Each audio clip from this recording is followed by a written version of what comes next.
paper came out titled Not Incentivized Yet Efficient, Working from Home in the Public Sector.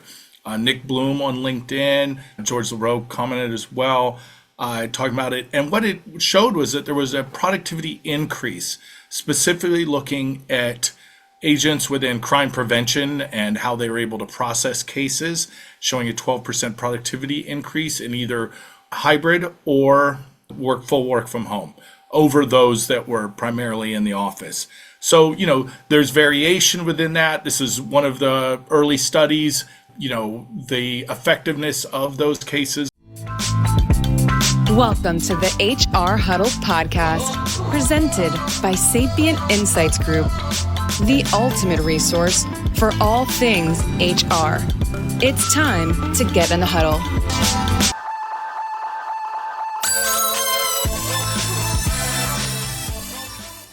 Welcome, everyone, to Spill the Tea on HR Tech, where we focus on the hottest HR tech news everyone needs to know to be in the know.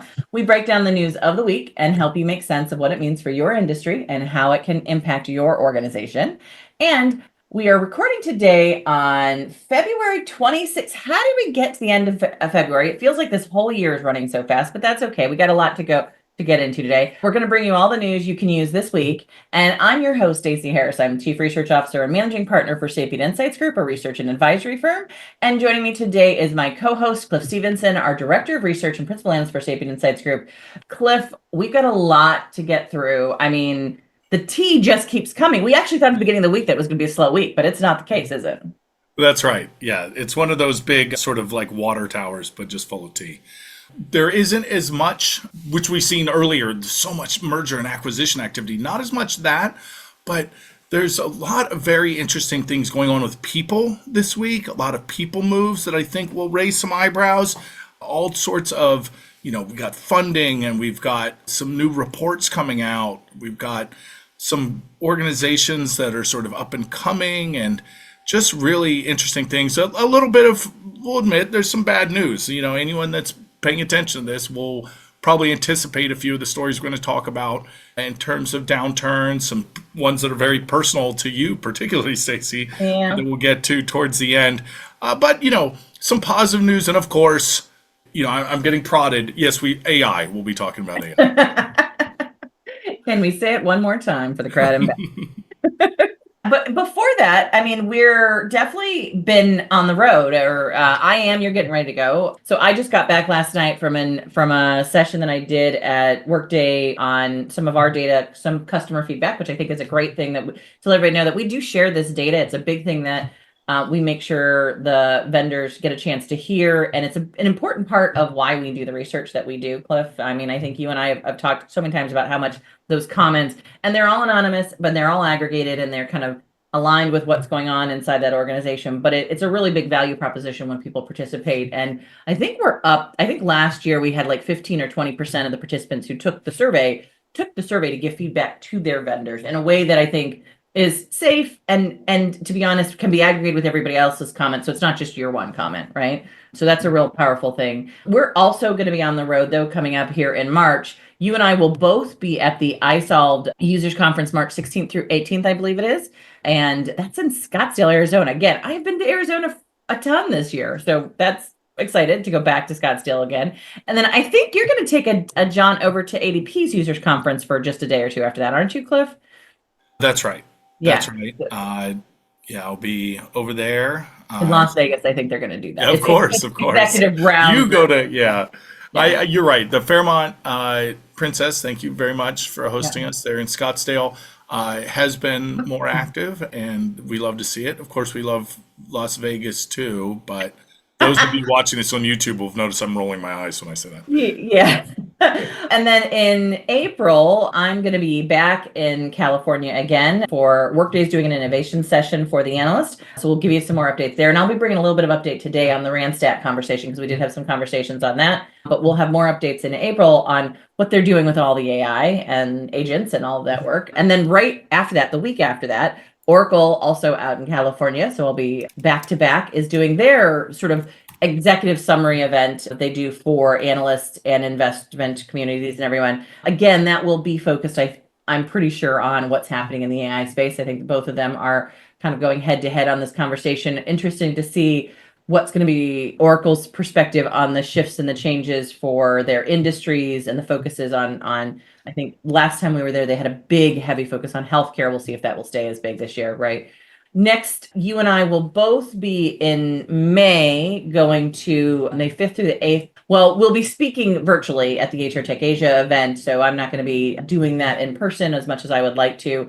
But we do have a story, I think, coming out in the HR and Asia article. But tentatively, right now, it looks like it's going to go through, that I'll be speaking at the May 6th to the 8th Unleash event. And we haven't done the Unleash in a while here in the US. We'll be on the last day, I believe, because I also have a client event in Charlotte where we'll be doing a local conference in Charlotte with the ISOL team. So it's just a lot of big events this first quarter, more than we expected. And most of it is for us to share the data that we've been giving. The Unleash event will be talking probably about AI is the goal. So we'll have some more updates on that. And then Cliff, you're going to be going to WorkHuman in May as well. That's going to be back in Denver. And then we're also we're still working on it, going to be in Minneapolis, Minnesota with the Learn audience, LEHRN. If you don't follow them, they are a great local community talking about HR technology. Leading Edge HR Network, I think, is what Learn stands for. And that's going to be May 15th. And then we've got the UKG analyst event in Miami, May 22nd, Cliff. I think you and I are both attending that. June 16th through 18th, we're doing another ISOL. Oh, you're doing the ISOL event at June 16th through 18th in Las Vegas. And that's a sales kickoff. And then, well, we know at that point in time, the rest of the year is spent trying to get the survey up and done. Yes.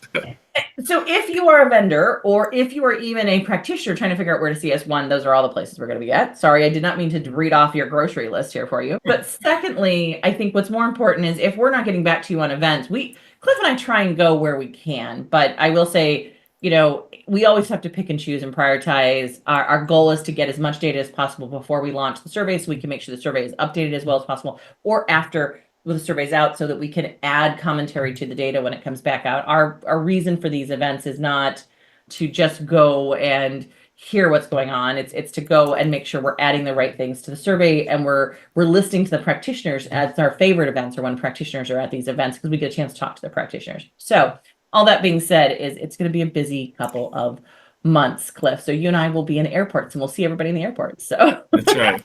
But where are we, now that we're sort of through all of our events, Cliff, where do we want to start on the conversation with the news that's going on this week? Well, you mentioned events. That would be a good place to start. Was there anything that came out of your conversations with Workday, with Vinley, that you're able to share with us? I know that it wasn't, a big customer event where there's going to be a lot of news, but anything that stood out from where you've just come from that's fresh on your mind? Because we're going to be talking about Workday later on too. So. Yeah, well, I think the big conversation, obviously there were some big announcements made, and we'll talk a little bit about those personnel announcements, and I think those are going to have an impact on the heels of what is really good business numbers, on the heels of what was, to be honest, a layoff within, Workday. So I think, the environment was somber, which is a good way to put it, right? I think everybody's going through a lot of changes, particularly the product team.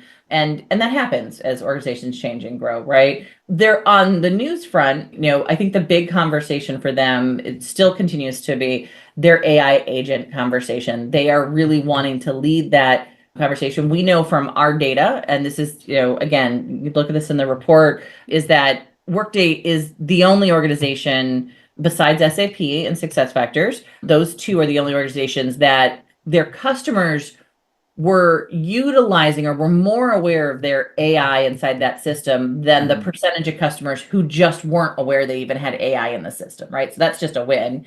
And Workday was at about 45% of their customers last year who were saying, yes, I am already using AI in my technology. That was not as high with the other vendors in our data set. And so I do know that this has been a big conversation, a lot of it led by their president in technology officer, who we're going to be talking about a little bit later, Sayan, who has been at the forefront of what's happening in the AI market.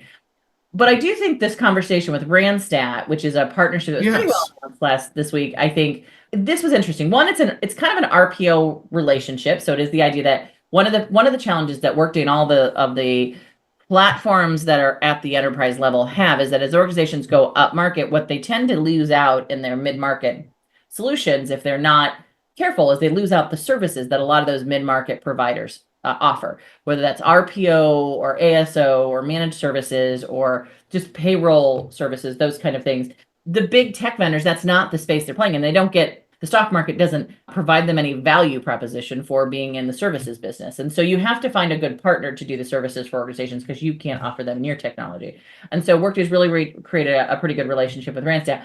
The other part of this, though, is that Randstad is going to be using, and Randstad, for those of you who might not know, that is a big company in sort of the RPO, recruiting process outsourcing, as well as in sort of temporary work staff, staffing agents, those kind of things, right? They've been around for a really long time, have done really great research, one of the larger firms in the market. And what I think is really important is that they're going to be using Workday's Illuminate, which is basically their broad term for their AI, which has a lot to do with this, their AI solutions, their AI agents, and their AI bots. And then they're going to be also leveraging this agent technology platform thing. And so that to me is probably the most interesting part of the Randstad conversation, is that this is as much about an AI relationship as it is about a services relationship. And I think we're going to see that more and more as organizations are going to start picking, I don't call it their preferred, but it is preferred. We're going to start picking their homes for AI. And we don't know who's going to win in this race, but it's kind of like the days of, are you going to be in Amazon cloud, or are you going to be in a Microsoft cloud, or are you going to be in Oracle cloud? This is the next thing. Whose AI am I going to latch onto, right? Yeah, that's right. And I think broadly too, it shows something that we've repeatedly sort of said, is that part of those adoption number discrepancies, right? Where we see, okay, Workday has got a larger percentage of people who are using AI than the general population. And it's because they are finding use cases. They're finding something people want to use. They're not a solution in search of a problem. They're saying, here's an issue. You're trying to fill positions in a, both now and probably the future, a very tough job market. So you go, okay, well, I can't find any of this. Now I'm going to switch over and look at staffing agencies and see if can I maybe fill this position another way. Instead, it's all there. It's using AI to say, okay, you're searching for these type of skills. Let me also search this other database where things are codified differently, but using AI, I can find it in the same seamless package and present to you as a recruiter some other options. And it's always been difficult as someone who's come from that world to kind of switch gears and go, okay, I've got to now think this way and present this set of colleagues. Said it's all there. It's all there in terms of candidates. So that's really great. And of course, Randstad, as you mentioned, they're the biggest globally company that does this, and so is Workday. So a very good partnership between just absolutely titans within the industry. Yeah, and I think this will add to Workday's focus on global, right? So I think that because of how global Randstad is, and I think to your point, this is bringing, I think one of the things Workday is probably working on, and you're watching them do this with bringing in partners, is how do I get not just the tech, and not just the services, which is a service partnership, but they put the assets, the content, whether that's lists of candidates, or whether that's content on a learning side, or whether that's, data from a compensation benchmarking perspective, right? Like all of these things are things that Workday is working on because it fills in the gaps that a lot of small providers are offering that make it less valuable to work with the larger providers because they don't have these sort of built-in feeds of things. And so it'll be interesting to see how this impacts. This is one of many, I think, that we're going to see in the market, but it'll probably impact a couple of organizations who were building themselves around the fact that they brought the lists to the system, right? That's exactly right. And speaking of global companies, we've got Darwinbox. Now, this is some reporting that's being done. So when we're speaking here, we're talking sort of journalistically, seeing the reports that are coming out. This isn't something that Darwinbox themselves has mentioned, at least not at the time that we're recording this. But they are looking to raise, and they're set to raise, about between 120 to 150 million in a funding round. That's going to be funding from KKR and Partners Group. And all these sources are coming from Mint. So, this is pretty interesting. Darwinbox is bigger than you might realize. They were previously valued at 1 billion. They're around that now, 950 million. But that, don't think that they're declining. That's just a valuation. They have actually been growing significantly. They're at a 58% year-on-year increase in total revenue for this year. So very impressive stuff. Darwinbox is one that we've seen in our report and our data getting written in quite a bit. We have them as one that can be selected. People write them in. I think sometimes people get a little confused on the name, but it's one that we've seen a lot of growth from, where, we're starting to highlight them more and look at them more. So they're very strong in the Asia Pacific market, which is a market that we're gathering more data in, and which I think, but they are trying to move into the US market. So I think that's why you're starting to see some of this. I think the other thing that this highlights is what we're going to see across the market is that the big advantage that the larger firms have right now when it comes to the AI conversation is that AI, no matter how you do it, is still expensive. You and I have talked about this. We don't have to get into all those details right now. So for these smaller firms or firms who are in startups, what we have to be really aware of is that it is going to be really hard for them to address the AI conversation without a significant infusion of finances, right? Like, this is not, I think it's sort of the interesting story that you see in a lot of other places where, yes, if you have someone who knows AI and is working fundamentally with AI, you might be able to be a small startup who takes off pretty rapidly. So there is space for that. But if you are sort of in the middle ground and you did not have an AI startup or an AI founder, the cost it takes to get into this market now is so extreme, both in skill set, capabilities, just sheer server power, right? Like, we had that conversation at Workday this week as well. Like, that's the big positive and or negative, depending on how you want to look at it, that why I think the big enterprises are sort of snapping up a lot of smaller players in the space, is because getting into the AI space is going to be a lot harder for some of these organizations. Not to say they can't, but they do need some infusion of funds. And you can definitely see that's part of what they said the infusion is for, right? Is that their growth, they want to grow more with AI. We are very aware that AI should not be your only strategy. Let us put that out there as people who are watching this. There's a lot of people who are going to be disillusioned in this, but it has to be part of your strategy, right? Speaking of strategy, we see some movement from someone I think we both know, Jason Putnam. He's going to be taking over as CEO of a company called Veti. If you don't know Veti, they are, the vet in Veti, I'm assuming, comes from the term to vet somebody, to check them out. That would be my guess. But they do background checks and more. I think their own ad copy says something that from background checks to health screening and everything in between. So that's really interesting. I'm very proud. I think that's very great for Jason to do that work. I think it's really fun too to think about something that's, I think we've seen a little more movement in this area. We've talked to, Experian just recently about some of this. This isn't, I don't know, it's like a growth area. Interesting enough, it's a strange juxtaposition between this idea that we're seeing layoffs, but there must be also quite a bit of hiring because, right, that's going on at the same time, right? We're really talking about a deficit between hiring and layoffs when we talk about the overall job market.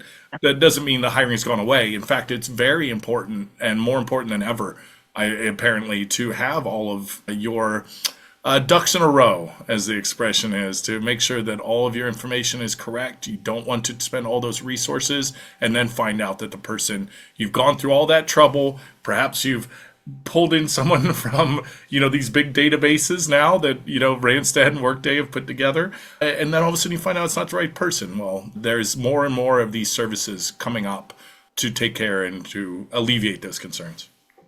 Yeah, I think background check is something everyone should be watching carefully, because I think we're going to see it evolve pretty rapidly. And I think it is going to become more critical, because what we're seeing, it's interesting. I was just watching one of my favorite sort of TikTok, and I know some of us are watching TikTok, some are not. You have it download on your phone. You've got a really my kids tell me that my phone is worth a lot of money because I got TikTok on it now. But she does this sort of walkthrough of her life in Japan, right? And the biggest thing that she notes is how every video that they take, even when you're just having conversations with friends, are filtered, and they've got overlays, and every picture you take has overlays on it. And I think, the deep fake models that we're seeing out there, I think the background checking is going to merge eventually with, we're seeing some really interesting things with although we haven't heard a lot of it in the news yet, but I do think it's going to come out with our, not robotic process automation, but the work around verification that like blockchain auditing. Blockchain. Thank you. My brain was. We have a big emerging tech section in our paper, and it can get. Yes, exactly. And I will have to state that I was on a plane late last night. But blockchain, I think, is going to merge with this a little bit more. We're going to see it kind of come and play. And when we talk to our practitioners who go to our building HR system strategy workshops, one of the biggest things they're always looking for is background and I-9 verification tools that match with their current systems, that work effectively, that cross across platforms. And so this is good, I think, for Jason. It's good to see him move into this role. I know he's been looking for different leadership roles. I know he's been a longstanding member of the Plum leadership and really helped that group and Caitlin and the group sort of build up that brand of Plum, which was an assessment tool for hiring. So I think this fits with where he's been at, and we'll see more of this. Yeah. And some more people movement that you alluded to early in the show, Stacey. And I'm very excited because I think we're going to get to our namesake of our show, spilling the tea here. You've got some insider information, maybe a little bit. But yeah, so Carl Eskenbaugh, the CEO of Workday, had mentioned, got some great results from Q4, fiscal year 25, but they announced a step down. Sayan Chakrobarty stepping down as president of product and technology, retiring from Workday, been there for 10 years. And welcoming in Garrit Kazmaier to be that new president of product and technology with a lot of AI background there. Now, you've known Sayan for a number of years, it sounds like, and it sounds like a lot of the innovations that you recall were under his watch. Yeah. So, I mean, I got to know Sayan probably a couple of years back when I started getting a chance to sit in on the executive roundtables that they would have at the end of the analyst events. And I got a chance at that point in time to get to know Anil more. I've gotten to know Carl through that. One thing I think that people have to realize is that, every company goes through transitions, right? There's some really big decisions that get made at the top about where our organization needs to head. And a lot of it's driven by what's going on in the stock market, going on politically, going on just simply by what the amount of open space to win at in a certain market where they may be strong, all of those things.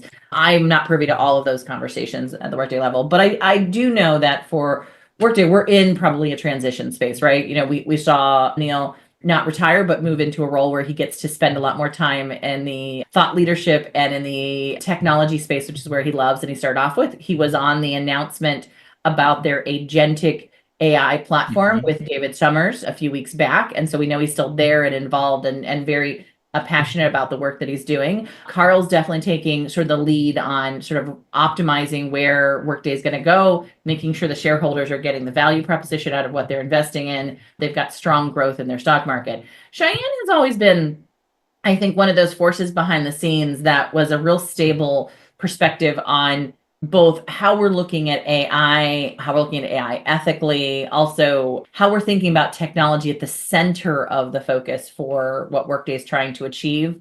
Architecting an environment that could be plugged into, that had the extended platform, those kind of things, with a lot of help from his team, right? I think it's nice about Sayan. He will very gladly tell you that this was a team effort that they put in place.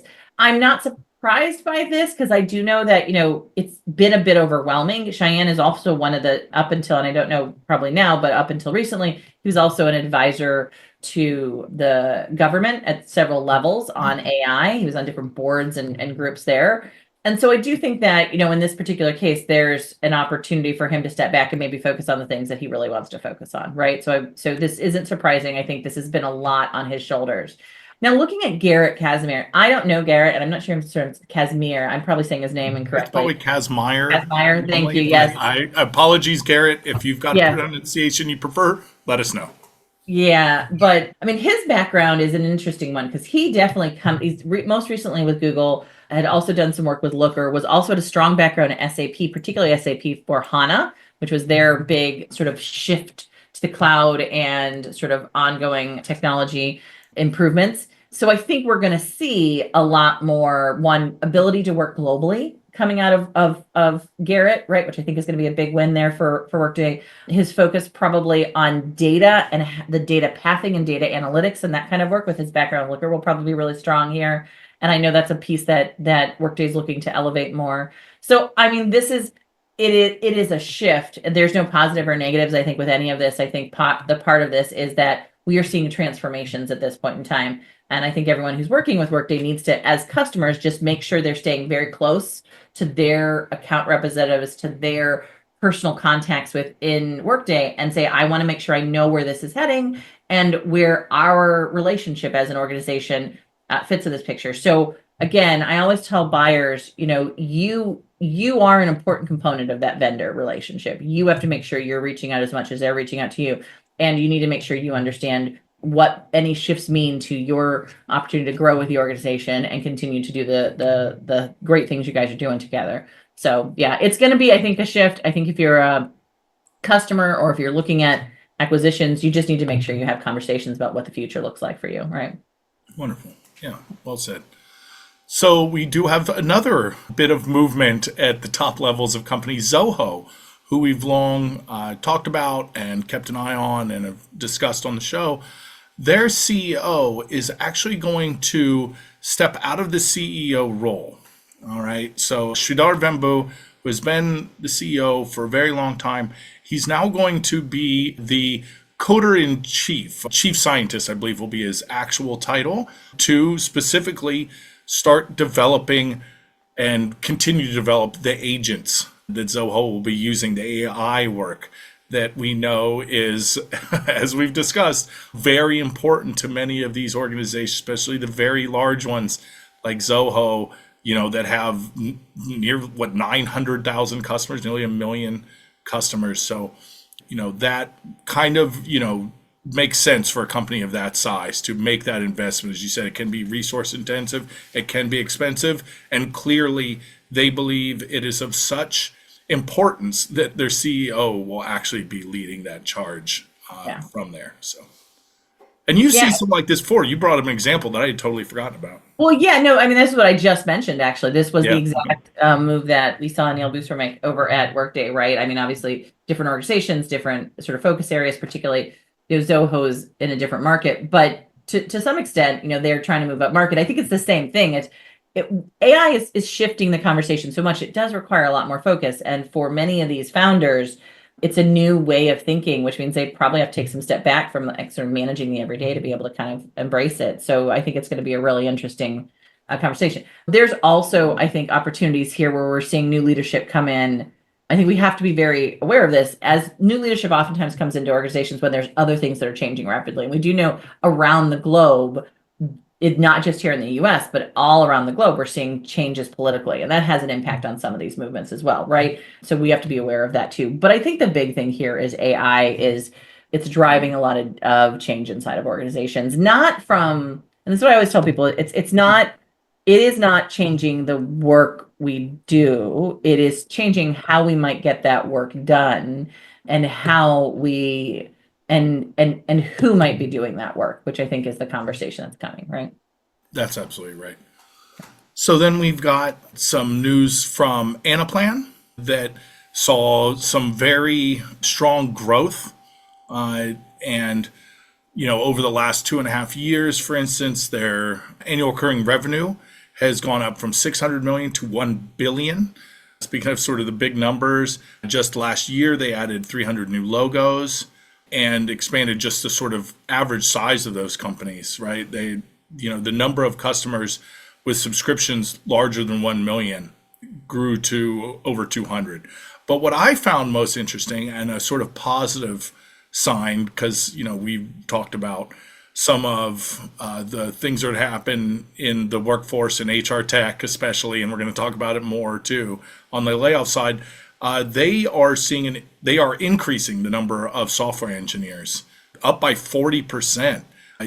Again, they want to start innovating. Some of that will be AI, but they didn't specifically say just innovation in general, which you really like to see. I think that we've historically seen those organizations that focus heavily on R&D and on innovation do end up seeing market success. It's, you're investing in the right area when you're doing it in that way. I remember that was something that Ultimate Software prided themselves on. Now UKG putting an immense portion of their profits back into innovation, into hiring R&D. Yeah, R&D is a big win if you're investing in that area. When you're on a growth phase, I think, of the market, right? That's right.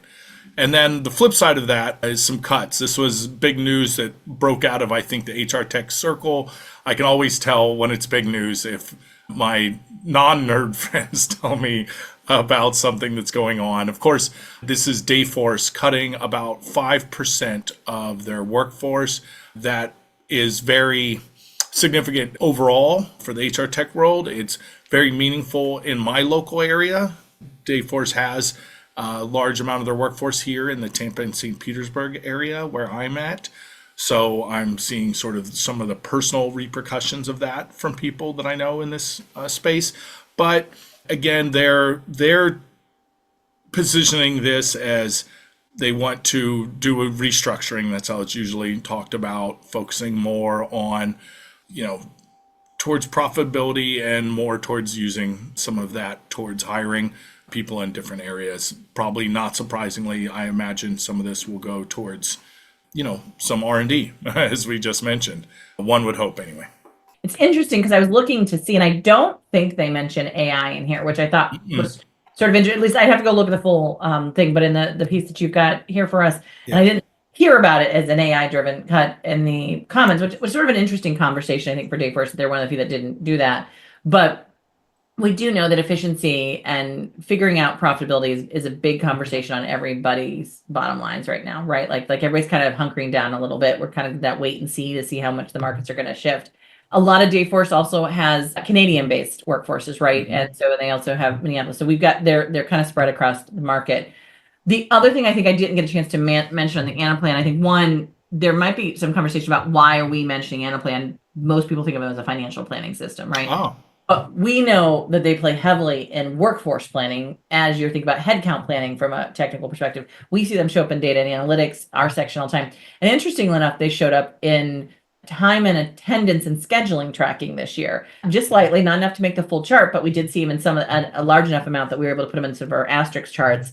So I do think we're going to see this growth of sort of data-driven optimization is a better way to put it, right? And I think that's what Anaplan is definitely doing. And we have to note that scheduling is a big part of what Dayforce does as well. That's their biggest sort of well-known features and capabilities, and their time and attendance and scheduling. It's where Dayforce started out and then sort of grew from there.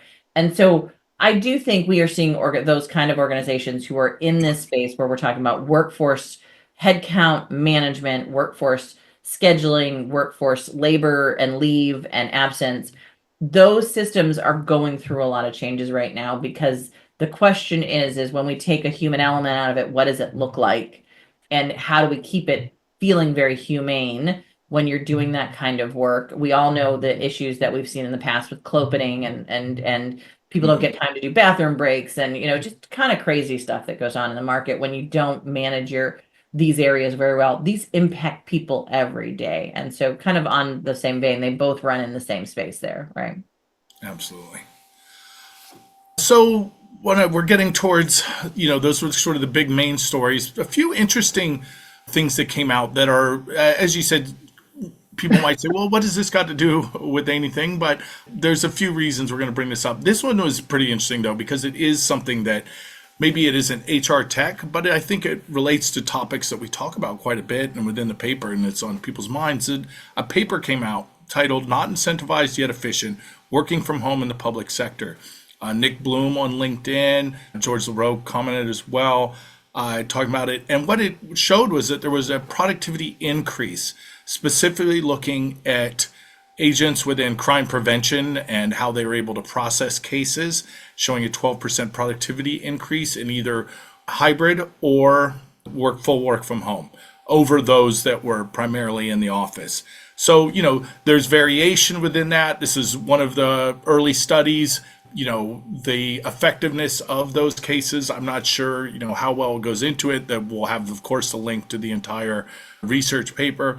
But again, it points towards this idea that there's ideas of being, well, I think it's like this, I feel like this. And as you mentioned, Stacey, we're trying to be more data driven. Organizations trying to be more data driven. Everyone's got a feeling about it. So it's really neat to have some data, some actual research on, no, this is better. We're going to lose both productivity and, of course, real estate costs by just a vibe that people need to be in the office to be productive, because everyone goes off their own individual experience, don't they? We've all probably either been that person or have known someone who said, I work better in the office, and that's okay, right? So, but it's letting people make that choice and understanding that, for many people, their productivity won't be your productivity. They don't work the same way you do. So you need to be able to find ways to assess productivity that go beyond, a computer that watches your movements and makes sure you're not just doing things. That was one. We're not going to get to it today, but I will link to it. A company called Optify that was promising higher productivity by making sure people are always staying focused on their job, which isn't what anyone wants. Yeah. My only comment on this is that, I think this, pulling everybody back from work from home. I know the government's really pushing on this. These are definitely right now veiled excuses in many cases to remove additional workers inside of workforce without calling them layoffs in many cases, right? And I think we all know that that's kind of where the market is at.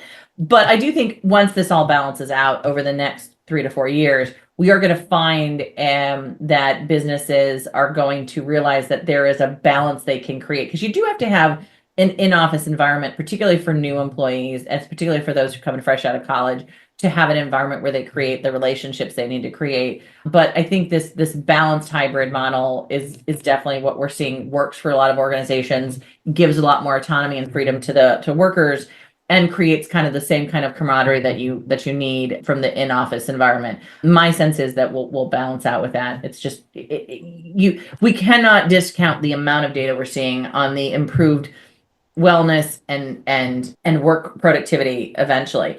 Now, what we are going to also have to make sure is that we are combating loneliness, which is another stat that keeps coming out of all of this. And so there is, I'm not a big advocate, like you all work from home. You and I work from home. I've been working from home for the last 12 years. But we do a lot to get out to meet people. It's a big part of our role. That's why it makes it sustainable. I do think that the hybrid model is probably a more reasonable model, right? Yeah, and they did find that, in fact, I think the actual line that was pointed out was that fully remote offered no additional change versus hybrid, meaning those two were about the same. Those employees that were work from home on average 3 days a week and office 2 days a week, it seemed to be a sort of sweet spot there. But again, it all depends on how you work, the type of work you do, and what works best for you. But you need to be able to prove that with numbers, with anything else. But you mentioned layoffs. Now, this is one, they're not HR tech, but Stacey Harris did work here for a long time. And that is Jo-Ann Fabrics. You've used sort of your case studies, your personal experiences to illustrate what this means in the workforce. I've always enjoyed that. I've known Jo-Ann Fabrics as a customer, not an employee, for years and years. And we knew that they were closing down stores and going through restructuring, but the sort of final nail in the coffin seems to have come through. They are fully going out of business and shuttering all stores after more than 80 years. For those of you that, sort of have the mobile app and do online, they are going to keep that open and use that for a lot of their going out of business sales. So this might be a good time to jump on to joann.com if you want to get some good deals. But sad end of an era. Just let everybody know that. Yeah, I don't mind plugging a company that's going out of business. They're not paying us for this. Yeah, this one was hard. I mean, and I know, it kind of goes the way of the Blockbuster and, Sears and some of the others that we've seen in those of us who grew up Gen Xers, kind of our childhood, right? But Jo-Ann was particularly important to me because I worked there for many years. That was my last HR practitioner role. I was hired in by Tina Hopner, who was a dear friend who I'd worked with over at KeyBank. And I made some of my most long-standing friendships there, Julie Duda, who was a really good friend of mine who worked with me over at Burson as well, Marilyn Cohen, a couple others. I mean, they're just friends that I have on Facebook, friends that I keep in touch with. But here's the big thing about, I think, the Joann Stores conversation that maybe will play into what's going on here with us in the HR tech space. One is I was laid off from Joann Stores in 2007. I was in one of the many rounds of restructuring and downsizing in 2007. And they had really focused on cost cutting at that point. Cost cutting was the big, and they brought in at that point in time, I don't know if he's still there or probably not, the CEO who had been a CEO over at Kroger's or been a big rollover at Kroger's. And they were trying to run more like a more efficient retail environment. I will say that, one of the things I find is that you do have to be careful about how much cost cutting you do in an environment. That is the only thing I will say about that, is that I love Joann's, and even after I had been laid off, I was trying to call them back and say, like, here's the things you could be doing with all this stuff that we left hanging. I was that kind of weird employee because I wanted them to succeed, because I do think they played an important role in the market, an important role in sort of just, they were one of the few organizations who had figured out at that point in time how to make money off of an industry, which is fabric, which does not give you a lot of space to make money off of. They were competing with a lot of organizations that weren't selling fabric, but were selling other craft items, right? And so I have the honor of meeting Betty Roskam, who was one of the founders and whose son, Alan Roskam, had ran it for many, many years, and understood the power of her and how much as a female leader she had invested in that organization. I mean, she was still there and we were doing orientations at the corporate level. We made a point of bringing every orientation group through to her offices to just have a conversation. She ran special projects, which is basically special cuts of fabric and stuff, for very long into the time, and way past when most people would have retired.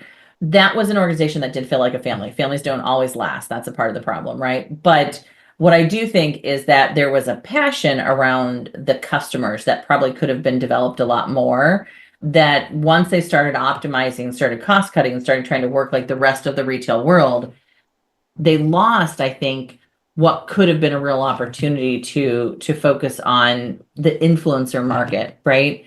That was growing, that you see with a lot of other stores now, right? And I think part of that, you've always got to balance, and I think this is a warning shot for all of our HR tech providers out there. You've got to balance meeting your profitability needs and meeting your running your business needs with an engagement with your customer, and making sure that customer understands how valued they are in your bigger ecosystem, right?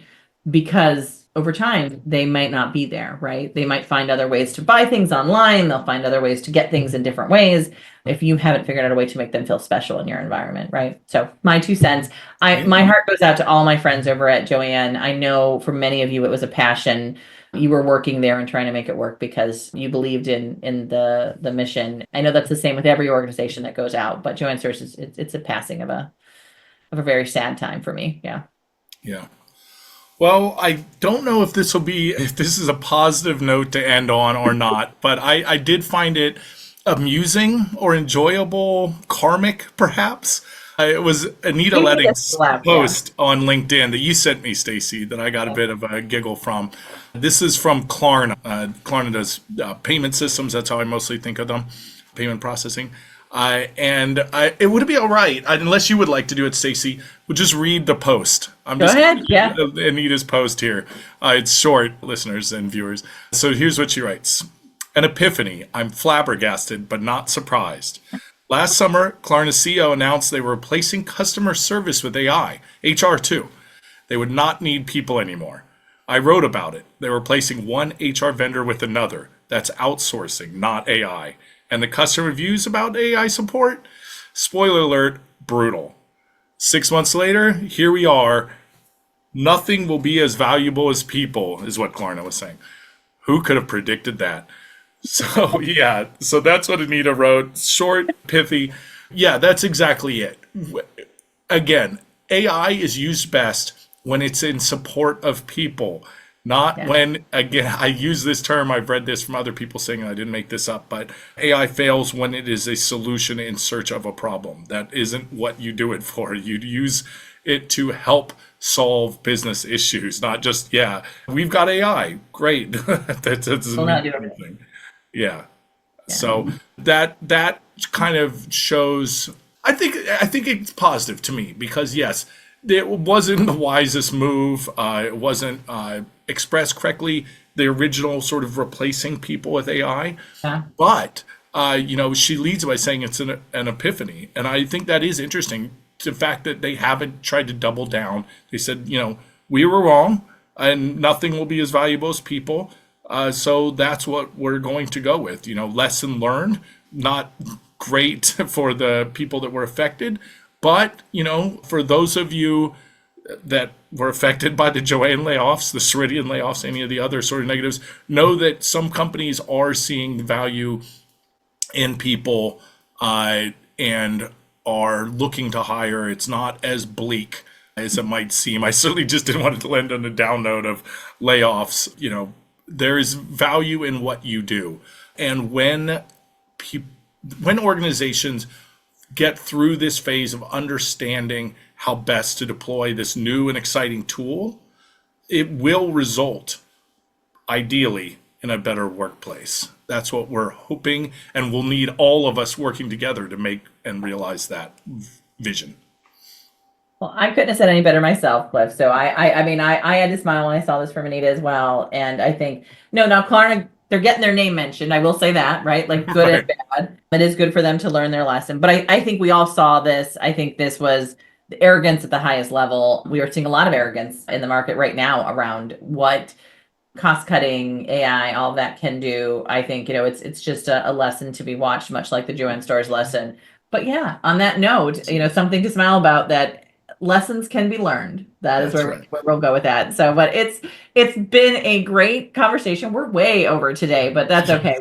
It's been good to have I think the conversation on a lot of topics. I do want to just kind of wrap up today because we are over a little bit to let everybody know that if you didn't have a chance to catch up with us, we're always open for questions. If there's comments or places you'd like us to talk about, please be sure to send Cliff and I some notes. And just so you know, because we did get a couple of comments this week about people who were listening to the podcast, let us know. We love to hear your feedback. It probably makes Cliff and I smile more than anything when someone says, I hear you, I've listened to you, and gives us feedback on things that they like or don't like within the show. So that is really, really powerful. As we wrap today, just a reminder that if any of the topics that we're talking about and you're looking at sort of data to make some decisions on as an HR technology organization or as a business tech organization trying to make decisions on HR practices, you can find all that in our research report and in our research center. So please be sure to purchase that if you would like to. Also, the new survey will be going public in a few months. So if you are a vendor who is looking to distribute the survey and would like to be, or an association or an event, any of those things, we are always looking for organizations who want to distribute. Please let us know. That window will be open for about another month or so. And then we're going to go live with the survey with all of its updates. And there will be a lot of questions, just forewarning everyone, because Cliff and I are working on them, about AI in the survey. So just be aware. We've got to get to it. You are all asking about it. We got to make sure we get the data. Be sure to listen to our sister HR Huddle podcast, HR We Have a Problem, hosted by our CEO, Terry Zipper. And if you like these Huddle podcasts, please be sure to support, especially in our new environment, Work Defined. It's a great place to be able to put commentary and clicks and likes in there and subscribes. It's a whole group of HR podcasts that you can now participate in. Stay up to date with immediate breaking HR tech news and to get all the behind the scenes content. You can follow us at Sapient Insights on LinkedIn and Instagram. And Cliff, thank you as always for putting all this together, pulling all the events that we are going to together, because I didn't have them all on my list today. Thanks to our production team, Brand Method Media Group, who helps us produce our podcast, run by amazing founder Kelly, our marketing team, Summer Rolano and Cindy Maurer, and thanks to our listeners and community. We couldn't do this without you. You guys are what make this go round. And that's it for this episode of Spill the Tea on HR Tech. We hope it's been just the brew you needed to start the engines running this week. We'll be back in 2 weeks with another pot of boiling hot HR Tech updates and insights. Bye, everyone.